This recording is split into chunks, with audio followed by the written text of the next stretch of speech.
ভাবুন তো, আপনি একটি বিলাসবহুল ক্রুজ জাহাজে ভ্রমণ করছেন আর ক্যাপ্টেন ঘোষণা দিলেন আমাদের পরবর্তী গন্তব্য এমন একটি দ্বীপ যা পৃথিবীর কোনো মানচিত্রেই নেই।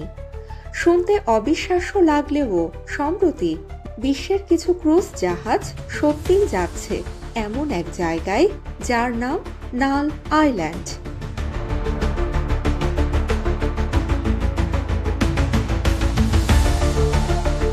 কিন্তু মজার ব্যাপার হলো, নাল আইল্যান্ড আসলে কোনো দ্বীপই নয়।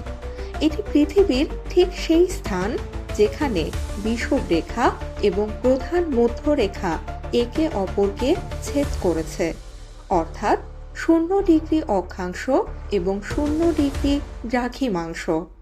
আফ্রিকার পশ্চিম উপকূল থেকে শত শত কিলোমিটার দূরে সমুদ্রের মাঝখানে এই অবস্থান। সেখানে নেই কোনো দ্বীপ, নেই কোনো সৈকত, নেই কোনো মানুষ, শুধু চারদিকে অসীম জলরাশি। তাহলে এর নাম নাল আইল্যান্ড হলো কেন?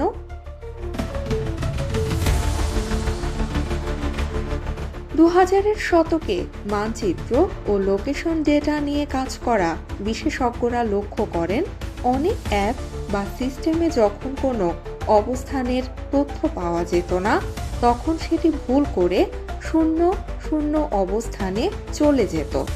ফলে হাজার হাজার ভুল লোকেশন, ছবি, ব্যবসা প্রতিষ্ঠান, এমনকি বিভিন্ন তথ্য জমা হতে থাকে এই বিন্দুতে। সেখান থেকেই জন্ম নেয় এই কাল্পনিক দ্বীপ নাল আইল্যান্ড।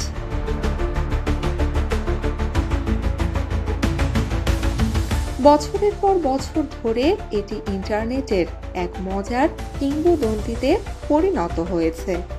এখন তো কিছু বিশ্ব ভ্রমণকারী ক্রুজ কোম্পানিও তাদের যাত্রাপথে এই স্থানকে বিশেষ আকর্ষণ হিসেবে যুক্ত করছে। যাত্রীরা মোবাইলে জিপিএস দেখে অপেক্ষা করেন কখন তারা ঠিক 0 অবস্থানে পৌঁছাবেন। দেখার মতো কিছু না থাকলেও পৃথিবীর সবচেয়ে বিখ্যাত অদৃশ্য গন্তব্যে পৌঁছানোর অভিজ্ঞতাই তাদের জন্য বড় অর্জন।